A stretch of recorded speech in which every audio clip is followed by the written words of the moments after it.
Vocês acham que é por isso que eles estão agora chamando para algum acordo? Eles estão chamando para algum acordo porque estão revoltados e intimidados, a verdade é essa, com as sanções que estão destruindo as suas vidas. Eu digo a vocês, Valdemar, você que está de papinho no telefone ontem com o Gilmar Mendes, deixa eu te dizer, Valdemar, faz o seguinte, combina com o Gilmar o que você quiser. Combina o que você quiser. Eu só te digo o seguinte, não vai ter condições de cumprir. Há zum nos bastidores desse tipo. E o que eu posso dizer é o seguinte. Ora, o presidente Bolsonaro, não é segredo para vocês do Paulo Figueiredo Show, para os mais de 63 mil pessoas que estão nos assistindo aqui por enquanto, que eu quero que curtam o vídeo, não é segredo para vocês que o presidente Bolsonaro é conhecido por fazer acordos caracu. Ele é o famoso rei caracu. E a gente sabe disso. Ele está nessa situação, e o país está nessa situação, por conta dos inúmeros acordos ruins que foram feitos.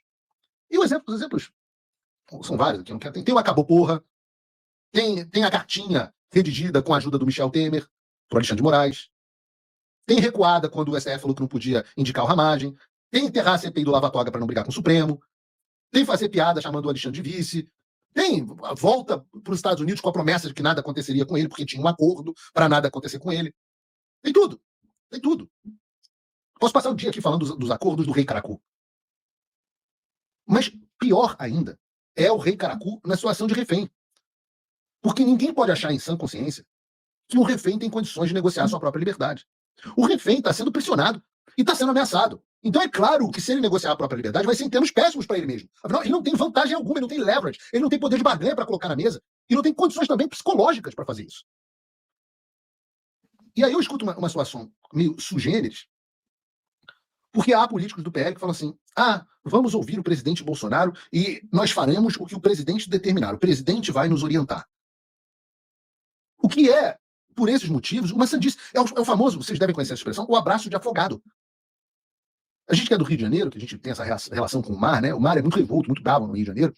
E a gente aprende que se alguém estiver se afogando, você não pode ir lá e ir direto na pessoa, porque senão a pessoa vai segurar em você e ela vai te puxar para o fundo. E aí você e a pessoa vão acabar afogados. Então, quando alguém está se afogando, você entra por trás da pessoa, a contragosto, por trás, pega a pessoa como se fosse numa gravata, e aí você sai nadando com a pessoa presa, até você chegar na praia. Porque se a pessoa se afogou, primeiro, é que ela não está preparada para nadar. Segundo, é que ela se meteu onde não devia ter se metido. E terceiro, ela está em desespero. Então você tem que tirar essa pessoa afogada da água. Por isso que é uma sandice pegar alguém que sempre foi ruim em fazer acordo, que está numa situação que está justamente porque foi ruim em fazer acordo e porque não sabe traçar as próprias estratégias, ora não devia estar nem no Brasil, já está colocando o Brasil nessa situação porque foi burro, e você pegar essa pessoa e dizer, não, esta pessoa vai me orientar. Pô, é absolutamente impossível que isso dê certo. Aí vem, não, o presidente Bolsonaro está muito mal, ele está muito abatido, se ele for para a prisão ele vai morrer. Mas que história é essa? Que maluquice é essa? Está muito abatido? Tem que estar muito abatido, claro. Eu lamento muito a situação dele, até que gosto muito dele pessoalmente. A situação de saúde dele é uma situação, já falei aqui no programa. Me dá indignação a situação na qual colocaram o presidente Bolsonaro. Ora, mas ele ainda é um homem, não é? E é um soldado. E esse soldado ele está preso no Vietnã, sob tortura. Não, ele está numa casa, em Brasília, há pouco mais de um mês. Uma bela de uma casa em Brasília.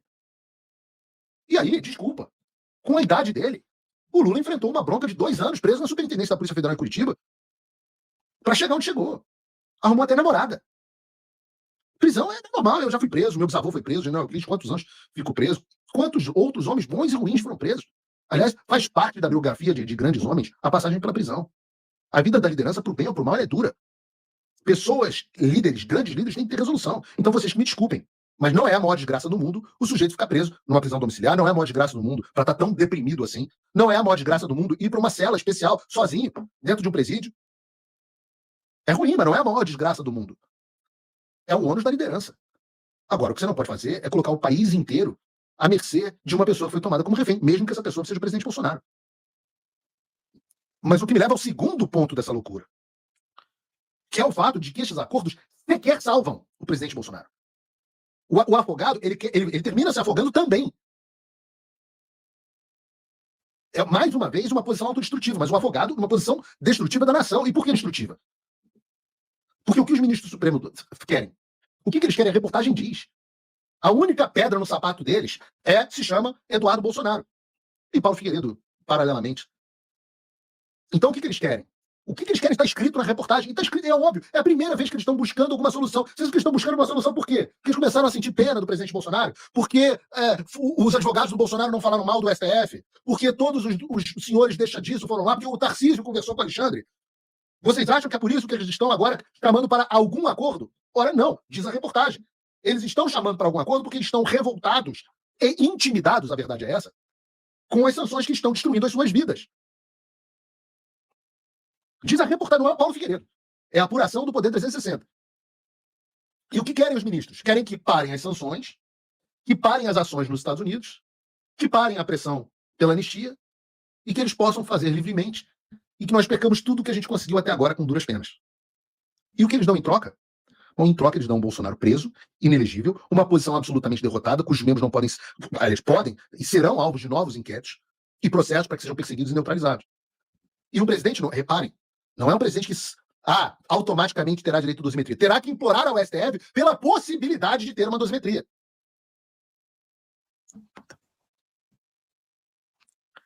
O que vocês acham, seus gênios? Que os ministros do Supremo vão ter misericórdia da gente? Vocês acham que os ministros do Supremo vão ter misericórdia do Bolsonaro? Por favor, alguém me responda aqui no chat. Eu acho que os ministros do Supremo Tribunal Federal terão misericórdia do Bolsonaro. Ora, eu vou dar uma informação aqui, breaking news. O presidente Bolsonaro é odiado por essas pessoas. Eu digo a vocês que ele será esquecido em uma masmorra. A única coisa que impede que ele esteja nessa situação, agora, é o fato de que nós ainda temos moeda de barganha, como diz a reportagem. É o fato de Gilmar Mendes estar preocupado. E tem que estar mesmo. É o fato de ele estar preocupado de acontecer com ele, com a Guilmar, com o IDP e o Bermudes Advogados, o que aconteceu com a Viviane e o Instituto Lex Luthor. Aliás, nem aconteceu ainda, porque eu digo a vocês que começou a acontecer. Mas vai haver muito mais choro e ranger de dente. E eu estou trabalhando aqui incessantemente nisso. Mas é só isso que impede que o presidente Bolsonaro seja jogado agora na cadeia. Então, se não fosse essa loucura o suficiente de deixar o refém afogado e desesperado, decidir o próprio destino e afundar o país inteiro, os caras ainda querem deixar ele fazer isso para todo mundo se afogar. O que me traz é o terceiro ponto.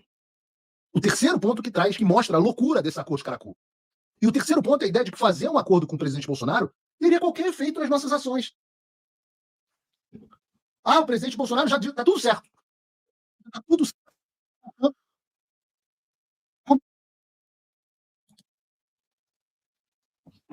Eu juro para vocês que tem alguma coisa tocando aqui. Só faltou combinar com os russos. Ora, eu vou dizer para vocês, acordos feitos com o presidente Bolsonaro podem ter até algum efeito para as lideranças do PL. Mas eu me pergunto a vocês, que efeito as lideranças do PL têm na pressão exercida aqui pelos Estados Unidos? Spoiler. Nenhum. Basta fazer uma análise. O que está gerando desconforto no Supremo Tribunal Federal? A ponto do sistema querer buscar o tipo de acordo. É a ação dos Estados Unidos. Quem capitaneia as ações dos Estados Unidos? É o PL? Não. Eduardo já disse, inclusive, que vai sair do PL. É Jair Bolsonaro? Não. Quem é? É o Valdemar? Eu vou expor um ridículo aqui para vocês. Eu não vou existir. Foda-se o Valdemar. Durante um dado momento, quando começaram as ações nos Estados Unidos, eu recebi uma ligação toda engraçadinha de um deputado importante do PL com o Valdemar do lado dele. Aí eu tive o desconforto de atender essa ligação. Aí veio o deputado falando, olha, agora é o momento de levar aqui o Valdemar como presidente do partido na Casa Branca para a gente fazer um acordo com eles. Eduardo, o Eduardo não estava comigo nesse dia, eu contei depois para ele. Eu olhei e falei assim, Valdemar para sentar nos Estados Unidos? Vocês estão de porra? Vocês estão malucos? Essas pessoas não têm nenhum impacto, não têm contato algum aqui, não tem o que elas disserem. Inclusive já sabem quem elas são. Se você perguntar aqui nos Estados Unidos para o governo americano se eles sabem quem é o palhaço do Valdemar, hoje em dia eles sabem. Quem capitaneia as ações nos Estados Unidos é Eduardo Bolsonaro. E a quem responde Eduardo Bolsonaro? A quem responde Paulo Figueiredo? A presidente Bolsonaro? As lideranças do PL? Não. A ninguém além de Deus. Nós não respondemos a ninguém, primeiro, porque não temos nada a perder. O que a gente quer politicamente? Nada. Eduardo está disposto a abrir mão do mandato, a não ser mais candidato. Estou disposto a perder, a nunca mais retornar ao país. Eu estou disposto a nunca mais retornar ao Brasil. Se o Brasil não for livre, eu não vou retornar mais ao Brasil. Já disse ontem no Metrópolis, ou a anistia ou a prisão. Você lembra aquilo que o presidente Bolsonaro dizia? Ah, só vou sair daqui preso, ou morto, ou vitorioso. O Eduardo realmente incorpora isso. Ah, mas é a presidência de 2026. A gente não acredita que haja país em 2026 se não houver liberdade. Então não haverá acordo. Eu digo a vocês, Valdemar, você que está de papinho no telefone ontem com o Gilmar Mendes. Deixa eu te dizer, Valdemar, faz o seguinte, combina com o Gilmar o que você quiser. Combina o que você quiser. Eu só te digo o seguinte, não vai ter condições de cumprir. Ah, mas o Bolsonaro pode desautorizar o filho. E a gente vai desautorizar o pai que está em condições de refém. Só fará mal ao pai. Não fará mal ao filho. O filho vai continuar fazendo o que tem que ser feito. Da nossa parte, não será cumprido nenhum acordo caracu. O acordo é o seguinte. Vocês não serão todos criminalmente processados quando o regime acabar. Desde que vocês concedam a anistia. A anistia é uma concessão. Porque, a rigor, quase ninguém deveria estar sendo anistiado. Porque quase ninguém cometeu crime algum. Então, a anistia é uma enorme concessão. Esse é o acordo. Vocês nos dão anistia e nem todos terão que deixar a sua posição. Nem todos serão criminalmente processados. Eu faria esse acordo. Você faria esse acordo? É um bom acordo. E eu fico feliz de ver o senador Rogério Marinho, de quem eu gosto muito, é um homem digno, que se pronuncia, líder do PL no Senado, que se pronunciou dizendo que a informação da reportagem não é verdadeira e que eles vão continuar lutando por uma anistia ampla, geral e restrita. Eu fico feliz com isso. Feliz que ele desmentiu. Mas eu sei que tem coisa acontecendo nos bastidores. E eu digo que, se alguns quiserem contrariar o senador e fazer um acordo amanhã mesmo eu vou falar. Não importa a relação que nós tivermos.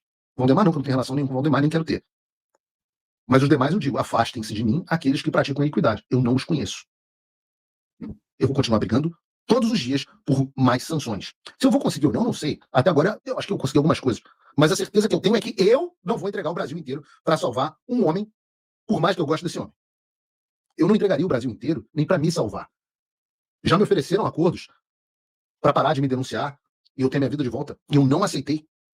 Porque isso é maior do que eu, assim como é maior do que o presidente Bolsonaro.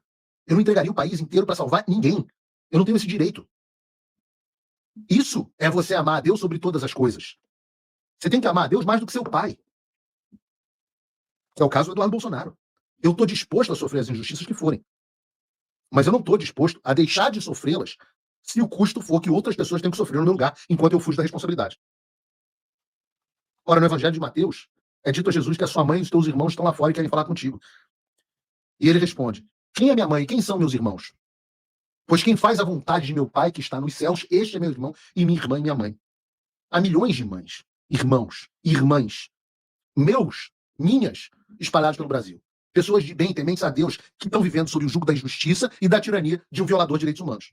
E eu não as abandonarei para salvar quem quer que seja, nenhum indivíduo. Porque nenhum indivíduo é maior do que o Brasil. E é isso que significa Brasil acima de tudo e Deus acima de todos. Isso é a concretização desse lema. E foi isso que eu aprendi dentro de casa. Então eu espero muito que haja mesmo um alinhamento dentro do PL da oposição sobre a necessidade de uma anistia ampla, geral e restrita. Porque nós não aceitaremos menos do que isso. Nós não aceitaremos menos do que isso. Ampla, geral e restrita. Essa é a única forma de você retirar da mão do Alexandre de Moraes os inquéritos ilegais. Essa é a única forma de você normalizar a oposição no país. É o único caminho, não há outro, eu não vejo outro. Eu não acho que a solução está na eleição de 2026, porque eu não acredito em eleição de 2026. Ah, mas o Lula está subindo, foda-se. E desculpem o palavrão aqueles que não gostam. Porque tem muita gente, aliás, os que não falam palavrão são aqueles que fazem acordos que prejudicam o povo. Né? São sepulcros caiados.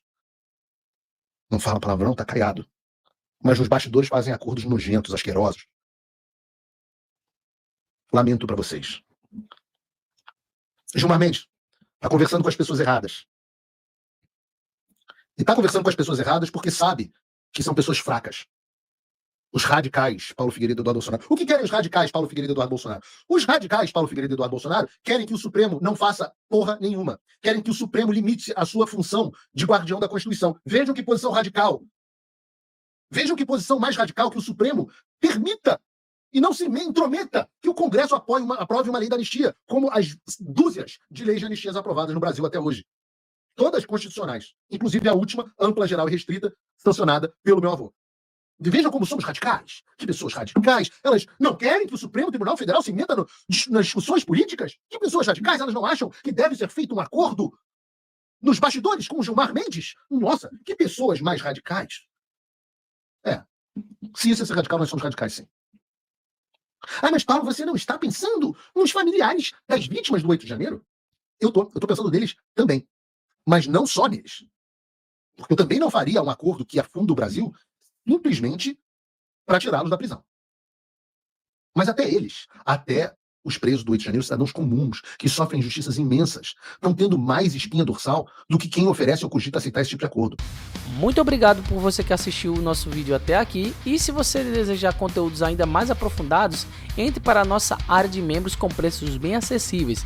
Lá você vai ter acesso a conteúdos de geopolítica, livros, economia, curiosidades e também sobre investimentos e, claro, acesso antecipado a todos os vídeos que eu postar aqui no canal.